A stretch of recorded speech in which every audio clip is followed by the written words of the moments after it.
HTB family, how's it going? Welcome to Hold the Ball. Hope you guys are well. Thank you again for tuning in. Yes, this is another review here, pool review. This time here, we're going to be reviewing Pool B. But before I get into it, DJ, hit that intro.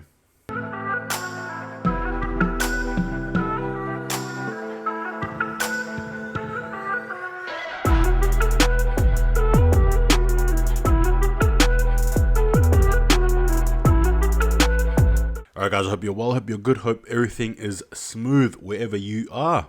In saying that, we'll get straight into it. So, Pool B, right, the teams that featured were Australia, Fiji, Italy, as well as Scotland, and it just so happens that that's the way that it fell for those teams at the end. Obviously, for me, Pool B, I think a lot of us, the general consensus was that Australia was going to cruise through, which is basically what they did, whether you like to admit it or not. And obviously, Fiji, I suppose people thought that there would have been a bit of a battle between Fiji and Scotland. I think, generally speaking, little did people know, obviously, Scotland were going to be absolute haggis, I suppose, haggis pie for lack of a better word, and obviously Italy as well, climbing in and I suppose surprising just a little bit of us there. Now, obviously, the opening game for Pool B was Australia versus Fiji, and despite the scoreline there, I suppose for Fiji, you could walk away a little bit happy with that.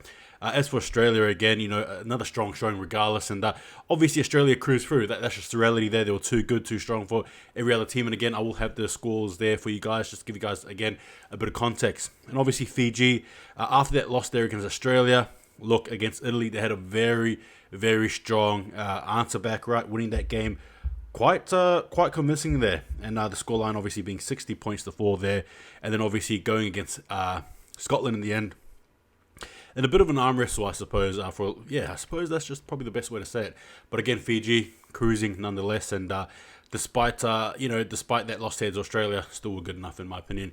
Obviously, the next team there was Italy, and they always seem to be a fan favorite. I think anyway. I love Italy, Forza Italia, if you will. Again with the accent as well. Rate it, give it a like if it sounded good. Their first game there against Scotland. A lot of people didn't see that happening. I didn't as well. I tipped Scotland, and then obviously Italy winning that game there quite well. And then at the same time as well, unfortunate for them, they met Fiji, who had lost to Australia, and Fiji Patti gave them a lesson in rugby league, right? An absolute lesson in rugby league. And then obviously their last game against Australia, losing 66 points to 6. Again, albeit a loss, but in saying that, again, with Italy, I suppose they could take a lot out of that, right? End of story. And Scotland, look, to make a long story short, disappointing, in all honesty. Games against, obviously Italy, Australia, and then Fiji. But in saying that Fijian game, I will say, though, I digress. I take that back.